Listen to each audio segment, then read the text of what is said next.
wish Kay was really here to be with us this evening. It would be very interesting comments after the film. So, what do you think? Interesting concept, interesting story. Yeah, something else. Yeah, absolutely. So, we wanted to tonight do a little Q&A after it because there was. This has been a very long process. It took several years, and I'll let the folks involved in it kind of on a daily, weekly, monthly, yearly basis fill you in a little bit on this. So what I'd like to do is have the folks directly involved in the film join me up on stage. David, Craig, Jill, Mike Sherry, if you guys would all come on up on the stage. We'll see if we can get your ideas, impressions, and tell us how this film was made, things you ran into, things you liked, things you didn't like. Craig can't make it. Craig can't make it? Oh, here he is. Oh, there he is. He was sitting in the back of the auditorium.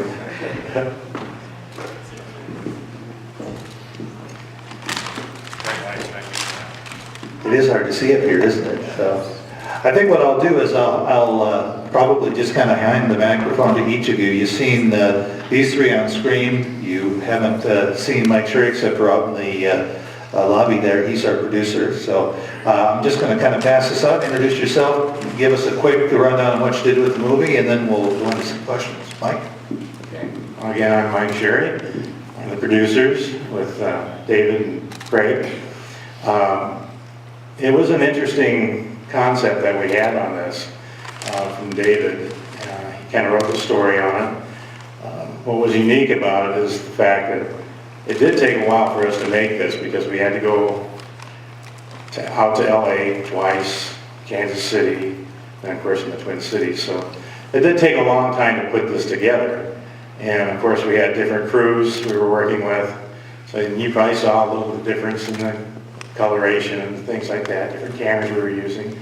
But it all turned out pretty well. But, you know, like David says, I'm the boss, so I had to yell at people once in a while and tell people we couldn't spend money on this, and we didn't have enough money for that. So, yeah, as producers do. But overall, I think the film turned out pretty well, and I'm actually very proud of it. I think it gives a good rendition of Katie's true identity and where she's headed in life. I'm David W. Wall. I'm a social psychologist. Filmmaking is not my business. I'm a researcher. I'm a professor, and Craig kind of pulled me kicking and screaming into this. So you've seen me enough over the last. Oh well, yeah. This has been a journey, really big time. Mike Sherry and I have been partners for a number of years in films. As you all know, I had a degree in film. Moved to Los Angeles, not thinking I'd ever come back to work in film back in Minnesota of all things. But you know, I graduated film school, went to the University of Minnesota, where I guess I wasn't that slow after all to graduate from the University of Minnesota. But so I made, you know, I did success in Los Angeles making films, this and that, but moved back to Minnesota to help with my daughters. You know, the school systems were just better here, so I decided, bite the bed, we moved back here. But anyway, I'm glad I did. Meet people, some of the greatest friends I ever had. David W. Wall, Mike Sherry, Bob, and actually reconnected with a longtime friend from way back. So glad I brought her into the fold, and Jill Schoen. And it all worked out. I met David like 4 years now, like this now. And he knew I made a few films, this and that. He was a film buff. But I recognized David as not only a great guy, but a great scholar, this and that. And we just started talking, and next thing you know, hey David, how would you like to make a movie? Because his concept, his theories on sexuality were intriguing to me. It just was. maybe for personal reasons. I thought that there's a lot. Well, now you have to elaborate. I know I have to elaborate. Before you do, don't you introduce the lady to your left? Well, all right, we can return. We'll come back to the question. All right, just keep me on time. On my left is the beautiful, one of the best actors on the planet, and also one of the nicest, is Jill Schulman. So I got involved because Craig gave me a phone call one day, and he said, I'm going to be involved in doing this documentary. And he's told me the subject matter, and he said, given the subject matter, we thought it would be really fantastic to have a female narrated, and given your voice and the nature of it, how it has that thing, that husky quality. Anyway, I said yes, and then somehow along the way, the river decided to go over there and said, oh, over there. And they said, would you have a conversation with David? And by the way, you were so superstar in this, David. It was great. You were wonderful. I loved listening to you. I loved listening to you the first time. And I loved watching you on here. I just thought you did such a terrific job. Bring it out. Anyway, that's it. It's a pleasure to be here. Yeah, that's it. I'm glad you're here.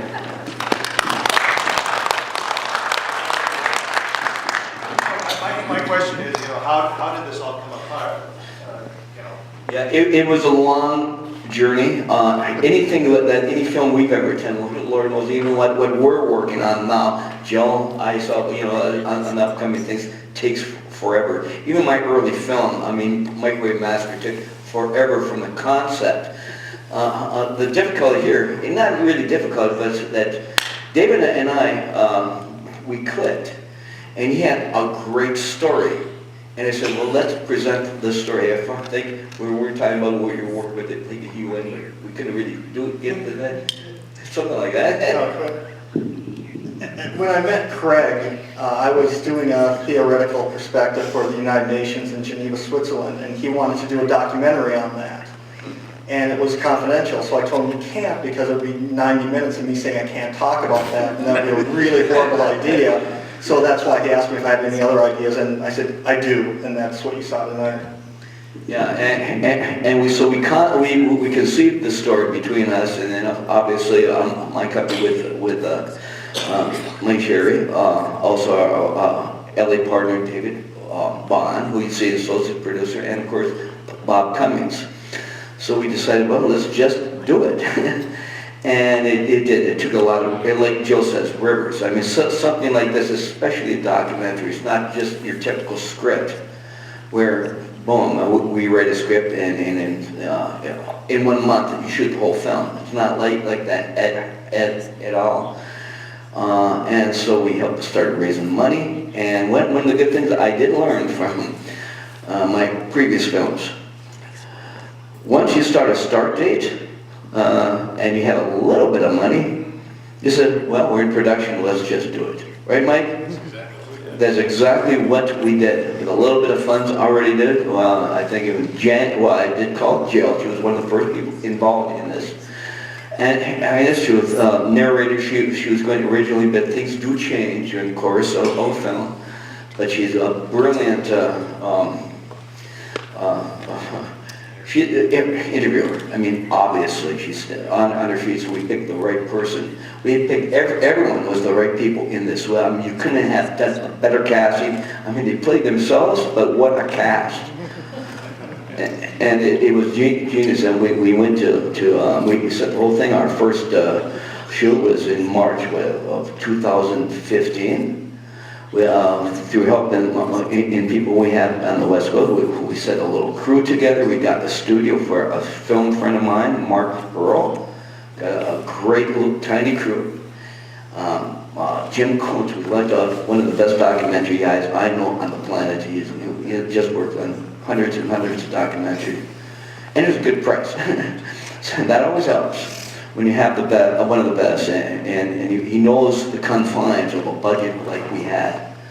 And I got to tell you, all the people that we work with, I know budgets, we did this film, and thanks in much to David Wall's expertise and the people that we know, people that Kay knew. We probably did this film, I'd say, anyone else would have probably done it, and us great team here would have probably cost 3 times what we got this film done for. You know? Well, Sherry wouldn't listen anymore. What's that? Sherry wouldn't listen anymore. He wouldn't spend it, right? No. See what happens. And one thing I learned from Gil is this. You work with confined of what the film is. You don't have to spend $1 million to make a good film. You just don't. We didn't have to. So we use the resources that we have, and we use it to perfection. And that's why, you know, if we had rough roads along the way, we had obviously any good film. This is a very good film, without certain heartaches along the way. Certain, I mean, it just happens. But that being said, I'm so proud. This is probably any other film I did. I think this is the most heartwarming film I've ever done. And obviously, I put my life on the screen for everyone to see. And it's true. What Kay Parker did to me, she can do it to everyone. I mean, I'm still working. I'm a work in progress. We are. So that's one of the big things I want to come from this movie, is what Kay Parker transitioned herself from an adult film star into one of the most loving people on the planet, helping people. And with what's happening in the world right now, sexuality, Harvey Weinstein stuff of the world, the North Koreas of the world, this is what we need now, a lot of Kay Parkers, but she's there for us all.